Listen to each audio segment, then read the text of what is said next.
बुजुर्गों, नौजवान साथियों, काफी लंबे समय के बाद आपके बीच में आने का मौका मिला है, सौभाग्य मिला है।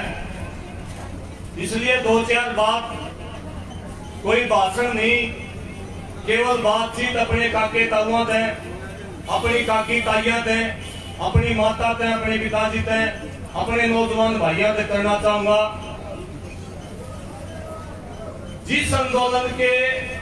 जिस आंदोलन रूपी बीज आपने 8 महीने पहले बोया था, उस बीज की रुखाड़ करके आपने उस बीज को पेड़ बना दिया और उस पेड़ का आज फल करना गए हैं। साथियों, हम खेती करने वाले लोग हैं, किसानी करने वाले लोग हैं। अगर उस पेड़ को कीड़ा लगने लग जाए या फंगस लगने लग जाए तो उसके ऊपर स्प्रे करना पड़ेगा कि नहीं करना पड़ेगा? साथियों, कई बार वो दवाई जो डॉक्टर उस पेड़ का इलाज करने के लिए, जो डॉक्टर किसी मरीज का इलाज करने के लिए, कई बार डॉक्टर कड़वी गोली भी देता है, कड़वा स्प्रे भी हमें करना पड़ता है। करना पड़ेगा कि नहीं करना पड़ेगा? क्योंकि हमारी जिम्मेदारी है। जिस पेड़ को हमने लगाया है उसकी देखभाल करना हमारी जिम्मेदारी है और उसकी देखभाल में उसको फंगस से बचाने के लिए, उसको कीड़ों से बचाने के लिए, उससे आवारा जानवरों से बचाने के लिए कई बार अगर कड़वी दवाई भी देनी पड़े तो वह दे देनी चाहिए। और मैं आपको बधाई देने आया हूं, निश्चित तौर पर इस किसान रूपी आंदोलन के इस पेड़ को बचाने के लिए इस खटखट धरने में मैं स्पष्ट शब्दों में कहना चाहूंगा, संयुक्त किसान मोर्चा जो दवाई नहीं दे पाया वो दवाई आपके धरने में दी है। इसके लिए मैं आपको बधाई देता हूं। संपूर्ण देश के किसान आंदोलन को एक बड़ा मैसेज आप लोगों ने दिया है, एक बड़ी हिम्मत आप लोगों ने दिखाई है और ये संपूर्ण देश के कीड़े मकोड़ों को ये संदेश दिया है कि जो पेड़ हमने लगाया है उसका फल किसान ही खाएगा, इसके अलावा कोई नहीं।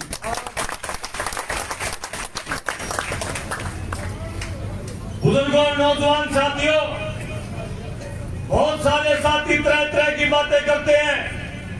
पढ़े लिखे साथी भी मैं देख रहा हूं आजकल तरह तरह की बातें करते हैं आंदोलन के विषय में। कुछ साथी ये कहते हैं कि लंबा आंदोलन होगा। लंबा आंदोलन नहीं हुआ। जो मास्टर जी जो बात बता रहे थे, 70 साल तक हम लड़े नहीं, हमने अपनी गुजरियों को नहीं छोड़ा, इसलिए 70 साल की बीमारी इकट्ठी हो रही है। और जब बीमारी जब इकट्ठी हो जा, बीमारी जब आखिरी स्टेज में चली जा तो डॉक्टर टेम तो लाओगा। ये समय इसलिए लग रहा है, हमने कभी लड़ाई नहीं लड़ी, हमने अपने को की लड़ाई कभी नहीं लड़ी। हमने लड़ाई लड़ी, राजनीतिक पार्टियों की लड़ाई लड़ी। हम अपने लिए लड़ना भूल गए थे। 70 साल के इतिहास में पहली बार देश का किसान और मजदूर अपने बच्चों के लिए लड़ रहे, अपने बच्चों। तो मैं आपको विश्वास दिलाने आया हूं, निश्चित तौर पर जो हौसला खटखट टोल प्लाजा का है, मुझे पूर्ण विश्वास हुआ कि निश्चित तौर पर इस लड़ाई को दुनिया की कोई ताकत किसान को हरा नहीं सकती। पहली बार मुझे ये एहसास हुआ कि वास्तव में इस आंदोलन को हम जीत की तरफ ले जा रहे हैं। पहली बार हमें लगा जो राजनीतिक गुलामी हमारे दिमाग के ऊपर बैठी थी, उस राजनीतिक गुलामी से हम आजाद हो चुके हैं। ऐसा संदेश आपके बुजुर्गों, नौजवान साथियों, बहुत सारे साथी एक बात की बार बार चर्चा कर रहे हैं, भाई राजनीति तो करनी पड़ेगी, राजनीति में तो सुधार होनी, राजनेता सारी चीज करे हैं। साथियों, मैं एक बात आपसे पूछना चाहता हूं, मान लिया कोई एमएलए बन गया, कोई मंत्री बन गया, वो क्यों बना है, क्यों उसका लोग पीछे घूमे, इस बात पर कभी विचार किया है? इसलिए घूमे है क्योंकि उसकी एसडीएम मान्य है, उसकी डीसी मान्य है, उसकी एसपी मान्य है। लेकिन मैं आपसे पूछना चाहता हूं, 8 महीने के किसान आंदोलन में कितनी बार एसडीएम डीसी आपके इस घर में यहाँ नतमस्तक होकर गए हैं? आपके स्टेज पर कितनी बार डीसी एसपी आके गए होंगे? कितनी बार आपने मंत्रियों के दरवाजे तोड़े होंगे? कितनी बार इस देश के कानून, जेल के दरवाजे आपने रात के 12:30 बजे खुलवाए? मैं आपके सबूत पे मैं आपसे पूछता हूं, जेल के दरवाजे जो लोग 12:30 बजे खुलवा सकते हैं, जो मुख्यमंत्री के काफिले को खुलवा सकते हैं, जो एसडीएम डीसी जिसको देख करके कुर्सी छोड़ने लगे, जिसको देखकर, जिसकी गाड़ियों को देखकर टोल टैक्स वाले नमस्ते करने लगे, जिसको देखकर पुलिस वाले चालान काटना छोड़ दें, उससे बड़ा एमएलए मंत्री भी कोई हुआ है? अपनी ताकत को पहचानो। जब तक हम संरक्षित हैं, इकट्ठे अगर आप रहे साथियों, अगर हम इकट्ठे रहे, ये जो बुरे लोग ये कहते हैं कि राजनीति गंदगी है, राजनीति गंदगी नहीं है। हमने इनको समझना छोड़ दिया, हमने दशा गलत पकड़ दी, इनसे सवाल जवाब करने छोड़ दिए थे, इसलिए यह सवाल हम मत ले गए। आज इनके हालात ये हैं, देश के जितने एमएलए एमपी हैं अपने घरों के अंदर जेल में बंद है, अपने घरों के अंदर। और निश्चित तौर पर अगर आप लोग इकट्ठे लड़ते रहे, जितने बिगड़े हुए डांगर समारे होंगे, समारे में सारे ने समारे, कोई समारे का कोई बोलत, कोई नाथ ना गुलवंदा हो अड्डा गेर की गाला। हाँ, अगर कोई मांस दूध ना देती हो, न्याने नूने लाके उसका पकड़े टुकड़े का हल्दी काटा। इसी प्रकार से इलाज कराएंगे। जितने ये बिगड़े हुए नेता हैं देश के, सबका इलाज करेंगे जिस प्रकार से बिगड़े हुए डांगर का हम इलाज करते हैं। अगर वो सारी चीजें का ना मानना है, उसका एक देसी इलाज और है हमारे पास। दोनों हाथा का कड़मा सार दियो, फूटे बजाई खड़े हो जाएगा, हो जाएगा कि नहीं? जितने राजनीतिक लोग हैं उनको सुधारने का काम किसान और मजदूर करेगा। जो भी आधा चलेगा उसको सीधा करने का काम किसान मजदूर करेगा। साथियों, अभी हमारा ध्यान केवल किसान आंदोलन की तरफ होना चाहिए। इससे अलग कोई भी चर्चा अगर चलेगी, इससे अगर अलग कोई भी बात अगर होगी तो किसान आंदोलन के लिए खतरनाक साबित होगी। ये कुछ साथी अगर आंदोलन से निकले हुए नेता, मैं आपको बताना चाहता हूं कितने नाम मैं गिनवाऊं हिंदुस्तान की राजनीति के अंदर जो आंदोलन से निकले और उसके बाद उन्होंने धूम चूसा लोगों का। मुलायम सिंह यादव आंदोलन से निकले हुए नेता हैं, शरद पवार आंदोलन से निकले हुए नेता हैं, वो जो एक मुंबई के रामविलास पासवान आंदोलन से निकले हुए नेता हैं, जेपी नारायण का आंदोलन आप सबने देखा होगा। पूरे देश की सत्ता बदली थी, पूरे देश के अंदर आंदोलन से निकले हुए नेता बने थे, लेकिन उन्होंने क्या के खून चूसने का काम किया। खून चूसना किसी पर हमें पढ़ने की आवश्यकता नहीं है। हमने नेता, हम तो अपनी ताकत अपने अंदर पैदा करेंगे। हम नेता अपने यहाँ जब एसपी जाओ, एसपी का गए, एसपी अगर कुर्सी छोड़ के खड़ा हो गया, अगर आम किसान को धोती पाकर किसान एसपी के गया, अगर एसपी ने अपनी कुर्सी छोड़ दी, मैं आपसे पूछना चाहता हूं उस किसान से बड़ा नेता कौन? और वो ये ताकत आप में धीरे धीरे बिल्ड हो रही है। इसके मैं कितने उदाहरण आपको गिनाऊं। पंजाब के अंदर एक मंजी दलेर नेता है संयुक्त मोर्चे में, जिसको सुप्रीम कोर्ट ने उम्र कैद की सजा सुना दी थी। 35 दिन तक जेल को घेरा, सुप्रीम कोर्ट के फैसले वापस हुए। आज वो नेता आपके बीच में बॉर्डर के ऊपर बैठा है। मैं खुद तुम्हारा के अंदर आप लोगों की मदद, आप लोगों का धन्यवाद भी करना आया हूं मैं। उस दिन के बाद पहली बार आया। आप यहाँ से हजारों की संख्या में गए थे। आपकी ताकत की बदौलत रात में 12:30 बजे कोई मैनुअल नहीं करता जेल का। 6 बजे के बाद कोई मुख्यमंत्री भी जेल के कवाड़ नहीं खुलवा सकता। आपके मैनुअल ने रात के 12:30 बजे जेल से लिया करे। तुम्हारा के अंदर धारा 124 लगा रखी थी, 307 के मुकदमे हिसार के अंदर लगा रखे थे, 307 के मुकदमे देवेंद्र बबली ने लगा रखे थे। सारे उल्टे हुए कि नहीं हुए? किसी मंत्री पर करवा की दिखा दो एक मुकदमा। महाराज पर बलवान जी बैठे हैं साथ साथ, आगे उच्चारण में मुकदमे लाके थे बलवान जी। बहुत सारे साथी हुड्डा सीएम हुआ करता, हुड्डा के पास भी गए थे मुकदमे हटा दो। 307 तक 305 306 नहीं हुई थी। और आपने क्या किया? सारे कैंसर मारे मुकदमे, सारे भाई पांचू के 5 बार गए संस्था के। वो तो हरियाणा के सबसे बदमाश नेता थे मनीष ग्रोवर। जब हम रोहतक में गए, रोहतक वाले साथी बोले बड़ा फोटा गुंडा छेड़ दिया था हमने। तो मैंने उन साथियों को कहा भाई यो आंदोलन एक गुंडा का इलाज करने खातिर चल रहा। गुंडा होगा अपने घर होगा। हमारी माताओं की ओर इशारा किया है। अगर हम मातम सम्मान की, मान सम्मान की, अगर हमारे माँ की दूध की लाज नहीं रख सके तो हम MSP भी को नहीं दे। निश्चित तौर पर माफी मांगनी पड़ेगी। उसके घर के बाहर गए और उस साथी को जो बड़ा बदमाश हरियाणा का था, उस साथी को उन्हीं माताओं के पांव पकड़वा किया है जिन माताओं की ओर नहीं था। ये हमारी एकता की जीत है। ये वो पावर समझाने का प्रयास कर रहा हूं। जो पावर लोग हमें राजनीतिक लोगों में दिखाने का कोशिश कर रहे हैं। साथियों, राजनीतिक महत्वाकांक्षा एक ऐसा जहर है जो अपने आप को तो मिटाता ही है, सारे समाज को भी मिटा डालेगा। इस जहर को अपने अंदर अभी घुसने मत देना। अभी हमारा ध्यान केवल इस आंदोलन की जीत की ओर रखना। ऐसी अपील मैं आपसे करने के लिए आया हूं। साथियों, अभी जो ये आंदोलन चल रहा है, सरकार तरह तरह के प्रयास करी है अपने तरीके से। अभी एक और महिला छोड़ रखी है, बेचारी कुछ बोल रहे हैं। बहुत सारे उसके जवाब देने पर लाके मुंह में कही विधि भाई तुम्हें जवाब देने की जरूरत नहीं। उसका कोई वर्चस्व नहीं है।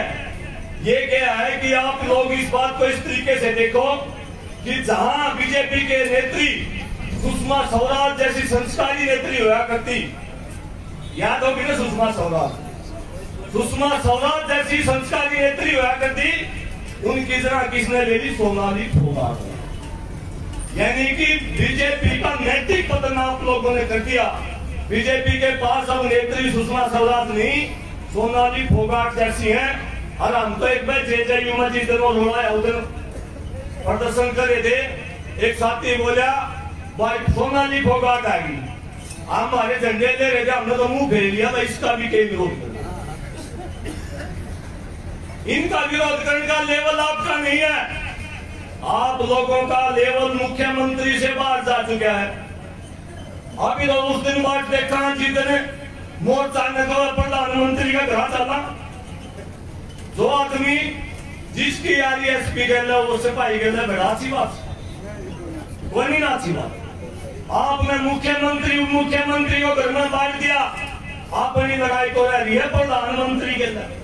ये फोगाट सोनाली फोनाली है, अपने घर के बाहर से संस्कारवान परिवार देखो नहीं, इनका घना ध्यान देने की जरूरत है। इस आंदोलन को मजबूत करेंगे और जो युवा साथी जो प्रयास कर रहे हैं, सरकार का इस बात का भ्रम था कि युवाओं की भागीदारी कम है। आपका टोल की तो सारे युवा वो सारे सहयोग कर रहे हैं प्रधान जी। जहां भी हो आपके टोल के युवाओं की चर्चा हुआ है। अभी आपके युवाओं ने एक और प्रयास किया, भाई अनिश बताया था कि 2 तारीख में 400 युवा यहाँ से जाएंगे सारे कॉन्ट्रैक्ट। 700 मैंने भाई को क्या अभी वह रूट बताइए, जिस भी गांव में को आप लकड़ोगे उस गांव में स्वागत का प्रबंध हम आपका कराएंगे। और ऊपर आओगे बेटिगरी के ऊपर भी आपने किसान चौक पर लेने का हम काम कराएंगे, क्योंकि युवा के बिना कोई आंदोलन चल नहीं सकता और युवा के बिना कोई आंदोलन जीत नहीं सकते। अभी जरूरत है ज्यादा युवाओं की भागीदारी की। और जो पिछले दिनों से जो एक मुहिम चल रही है कावड़ जाने की, भैया कावड़ लिया करते हरिद्वार, हाँ, कम से कम 5-7 हजार को खर्चा आ जाता है एक आदमी। और फिर नुकन दे 2 नहीं होंगे तो ब्याह को नहीं होगा, मतलब जोड़ा जाना पड़ेगा। यो के मतलब है, यो मतलब मुझे कुछ लोगों ने अपना धंधा बना रखा उधर। खेती का बड़ा धर्म नहीं, किसान से बड़ा ईमानदार, किसान से बड़ा भगवान इस धरती पर नहीं है। और आज युवाओं ने, हरियाणा के युवाओं ने नई शुरुआत कर दी, अपने खेत की माटी और अपने खेत का पानी और लेके मोटरसाइकिल पे पैदल जाना, तेल भरना, लागे कोई खर्चा। इसके 2 फायदे होंगे। एक तो किसान आंदोलन में जो सरकार ये कह रही थी कि युवाओं की भागीदारी नहीं है, ये रोड़ा के ऊपर युवा जब दौड़ते हुए दिखाई देते हैं, 90 किलो के छोरे जब दौड़ मारते हुए दिखाई देते हैं, साथियों सरकार का कालजाल है। और जो ये भागीदारी सरकार कर रही थी युवाओं की नहीं है, सरकार को इस बात का अंदाजा हो गया भाई के तो युवा के, बालक के, महिला के बच्चे ये सारे एकजुट हुए। इसकी वजह से वहां जो बैठे लोग हैं धरना के ऊपर जो बैठे, जिसके बारे में वहां नेत्री की जो होती, मैं तो उन्हें भगवान मानू हूं जो 6 महीने पे बैठे हैं उधर। इस उम्र के अंदर, बरसात के अंदर, गर्मी के अंदर, सर्दी के अंदर, मैं लोग 1 मिनट के लिए नहीं थे और बहुत सारे लोग वहां पढ़ने लिए बैठे हैं। कई साथी तपस्या कर रहे हैं वहां। किसी ने डांडी बता दी, जब तक आंदोलन वापस नहीं होगा ये एमएसपी नहीं बढ़ेगा, डांडी नहीं कटवाऊंगा। कोई बाल कटवा रहा है, पहलवान जी ने कोटी का पढ़ ले रखा है। साथियों इस आंदोलन में ज्यादा नहीं करता, 5000 आदमी तो ऐसे हैं जिन्होंने पढ़ ले रखे हैं। और सरकार के जो साथी हैं उनको मैं बताना चाहूंगा, सरकार किसी भ्रम में ना रहे, आंदोलन उल्टा हो जाएगा। आंदोलन जीतांगे, जितना जोर लगाओगे उतना एक ज्यादा मसला भी, सीधी बात यह। साथियों अभी भी संयुक्त किसान मोर्चे का एक कार्यक्रम चल रहा संसद के अंदर। मैं भी उस संसद में गया, वहां मौका मिला, ज्यादा कुछ बोलिया नहीं लेकिन लोगों को सुना हुआ। एक संसद 1 किलोमीटर दूर लाग रही थी, एक संसद अपनी उड़ान लाग रही। तो जब मैंने देखा अपने जो किसानों ने मुद्दे रखे, केवल एमएसपी कानून की बात नहीं हुई, वहां बहुत सारे बुजुर्ग जो है शिक्षा के बारे में बोले, बहुत सारे स्वास्थ्य के बारे में बोले, बहुत सारे रोजगार के बारे में बोले। तो मैंने एक चीज को देखा, जो संसद के अंदर बैठे उनसे 2 गुना ज्यादा बुद्धि हमारे किसानों के। एक पत्रकार ने मेरे से पूछा, एक और बहन ने मीनाक्षी देखी, उसने कहा कि ये तो मवाली। वो बोला जी मवाली को है जो बाहर बैठी। मैं बोले भाई एक बार उनका पूछ लिया, मैं नहीं करता। 22% लोग ऐसे बैठे हैं, 215 एमपी संसद के अंदर ऐसे बैठे हैं जिन पर संगीन धाराओं में गैर जमानती धाराएं हैं, बलात्कार की, डकैती की, चोरी की, कब्जे की। मैं बोला ये भी बता दे, ये गूगल का है, प्रिंट करना, प्रिंट करवा के देखा। मवाली वह है या मवाली संसद के अंदर बैठे हैं, देश के असली मालिक जो है धरनों के ऊपर बैठे हैं। आप सब इसी प्रकार से संघर्ष जारी रखियो, किसी प्रकार की घबराने की, डरने की आवश्यकता नहीं है।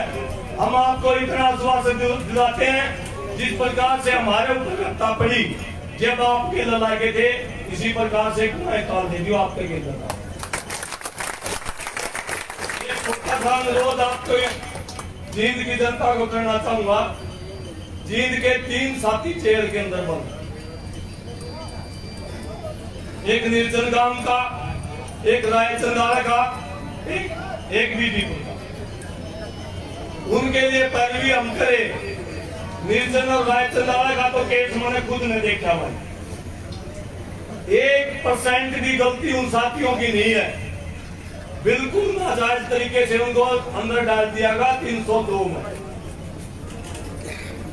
अगर उनकी किसी प्रकार की पैरवी यहाँ से हो जा, मैं ये नहीं कहता कि रोड जाम करो या कोई प्रदर्शन करो। दूसरा तीसरा दिन पांचवा दिन सातवां दिन गला थोड़ा खराब हो गया, पांचवा सातवां दिन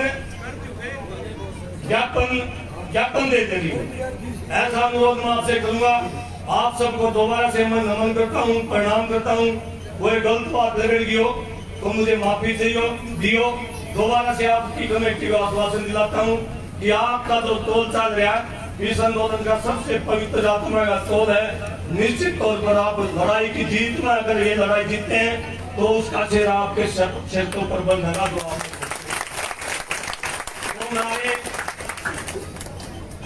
लगाइयो। जय जवान।